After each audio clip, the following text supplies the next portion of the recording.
Bismillahirrahmanirrahim. Assalamualaikum warahmatullahi wabarakatuh. Allahumma sholli ala sayyidina Muhammad wa ala ali sayyidina Muhammad. Bencana sosial politik. Tidak ada bencana yang lebih besar kerugiannya dibandingkan dengan bencana sosial politik. Ya, bencana sosial politik. Katakanlah, siapa yang dapat melindungi kamu dari Allah jika dia menghendaki bencana atasmu atau menghendaki rahmat untuk dirimu? Al-Quran Al-Ahzab ayat 17. Akhirnya, dari berbagai macam bencana yang mengancam manusia di muka bumi ini, yang paling besar adalah yang datang dari sistem sosial politik. Inilah bencana abadi yang telah hadir di muka bumi sejak manusia pertama diciptakan. Sejak Adam dan Hawa meninggalkan surga dan kemudian terbentuk masyarakat kecil dalam bentuk keluarga, keturunan Adam, Qabil dan Habil telah berebut kekuasaan atau peran sosial. Maka darah pun tumpah untuk pertama kalinya di kalangan umat manusia. Bencana akibat rebutan pengaruh sosial politik terus mengemna hingga kini. Selama ribuan tahun manusia saling menyakiti, menumpahkan darah dan membunuh serta menghancurkan satu sama lain. Bukan semakin surut, tapi semakin brutal dan massal. Dulu, persetujuan Qabil dan Habil hanya menyebabkan satu orang tewas, yaitu Habil.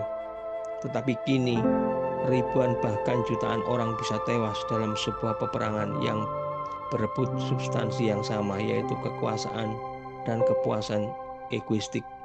Kemajuan peradaban dan teknologi manusia bukan hanya mengantarkan manusia pada kesejahteraan, tapi justru memiliki peran sangat besar untuk menjadi mesin penghancur dirinya sendiri. Dulu dalam sebuah peperangan, sekali serang manusia bisa menghancurkan puluhan orang lainnya. Kini, dengan menggunakan senjata penghancur massal, manusia bisa menghancurkan sesamanya dalam jumlah ribuan kali lipat. Ratusan ribu jiwa atau bahkan bisa mencapai jutaan jiwa bakal melayang dalam sebuah serangan senjata kimia atau bom nuklir ke sebuah kota padat penduduk. Sungguh semakin mengerikan. Tapi potensi terbesar bencana kemanusiaan itu sebenarnya bukan pada kemajuan teknologinya itu, melainkan ada pada diri manusia sendiri, ada di dalam hawa nafsunya. Mesin-mesin perang dan berbagai macam kemajuan teknologi itu hanyalah salah satu bentuk saja dari nafsu membunuh dan menghancurkan yang telah lama bersemayam di jiwa manusia sejak penciptaannya pertama kali. Al-Quran Surat Al-Ma'idah ayat 30. Maka hawa nafsu Qabil menjadikannya menganggap mudah membunuh saudaranya. Sebab itu dibunuhnya lah, maka jadilah ia seorang di antara orang-orang yang merugi.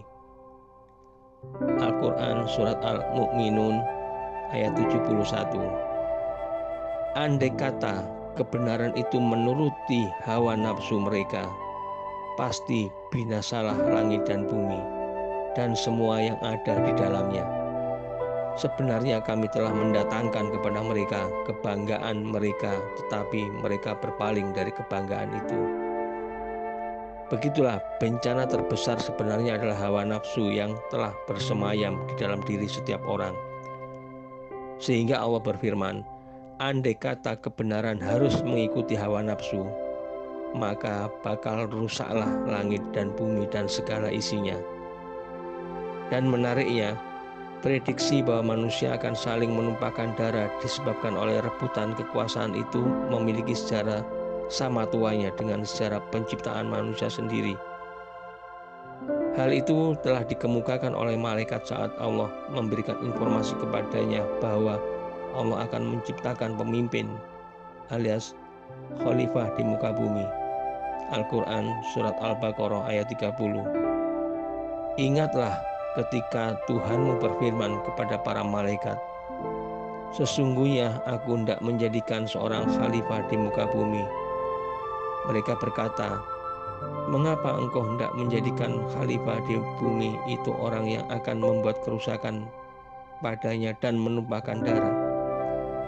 Padahal kami senantiasa bertasbih dengan memuji Engkau dan mensucikan Engkau. Tuhan berfirman, sesungguhnya aku mengetahui apa yang tidak kamu ketahui. Coba cermati ayat di atas. Ada kaitan yang sangat erat antara kekuasaan alias khalifah dengan membuat kerusakan dan menumpahkan darah. Itulah yang terjadi di sepanjang sejarah manusia, bahkan juga di sepanjang sejarah kekhalifahan Islam sendiri. Antara umat Islam sampai saling membunuh demi kekuasaan, sampai-sampai keluarga Rasulullah SAW, cucu-cucu beliau pun ikut menjadi korban pertarungan kekuasaan dan pamer keserakahan itu. Ya, bencana terbesar atas diri kita sebenarnya adalah berada di dalam diri kita sendiri, di dalam keinginan-keinginan kita sendiri, di dalam kehendak kita sendiri, di dalam kebebasan kita sendiri. Hawa nafsu manusia yang bersumber dari kehendak bebasnya melampaui besarnya planet bumi, bahkan melampaui langit dan seluruh alam semesta. Sehingga Allah menggambarkan, kalau manusia dituruti terus hawa nafsunya, akan rusaklah seluruh langit dan bumi dan segala isinya. Dan bukan hanya besar melalui alam semesta, tetapi juga selalu mengarah pada kerusakan, merusak diri sendiri, merusak orang lain, merusak masyarakat luas, merusak lingkungan hidup, dan merusak apa saja yang bersentuhan dengannya. Begitulah sejak awal manusia diciptakan. Kecenderungan itu demikian kuat, seringkali mengalahkan akal sehat. Lawan hawa nafsu adalah akal sehat yang bisa memberikan pertimbangan-pertimbangan secara seimbang dan rasional. Namun demikian, sejarah membuktikan akal sehat pun seringkali kalah melawan hawa nafsu. Maka Allah menurunkan petunjuk berupa agama, agar manusia berlindung kepada Allah dari cengkraman hawa nafsunya, dari kekuasaan setan, dari keinginan-keinginan bodoh yang menjerumuskan dirinya sendiri dan umat manusia. Maka sudah tak terhitung manusia telah menciptakan bencana bagi kehidupan manusia sendiri. Bunuh-membunuh dan menumpahkan darah adalah hal biasa dalam sejarah kemanusiaan. Sejak awal, rebutan kekuasaan dan wanita menjadi komoditas sejarah yang paling menarik di muka bumi. Setan telah sukses menciptakan komoditas yang menjerumuskan manusia dalam pertarungan dan perpecahan dirinya sendiri. Rebutan harta benda juga menjadi komoditas yang lain lagi, yang tak kalah serunya. Semua energi digunakan untuk memburu harta benda yang dikiranya akan memberikan segala kebahagiaan yang diinginkannya.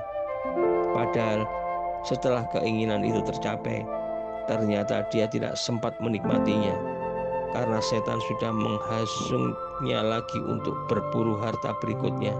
Maka yang diperolehnya tak lain hanya sebuah fata morgana, kebahagiaan semu. Yang sesungguhnya terjadi adalah perburuan tanpa batas atas yang kita sebut kebahagiaan. Lantas kita korbankan semuanya untuk mengejar fata morgana itu. Kita tumpahkan darah saudara-saudara kita, sahabat-sahabat kita, keluarga dan anak cucu kita, bangsa dan seluruh umat manusia. Muncullah bencana. Bencana itu lantas berubah menjadi apa saja.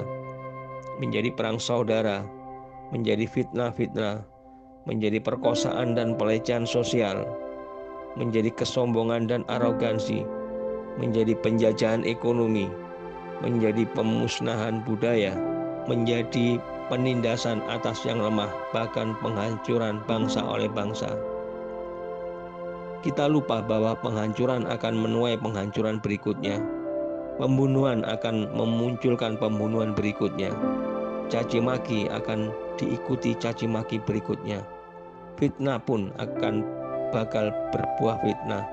Dan begitulah selanjutnya. Bencana bakal menimbulkan bencana.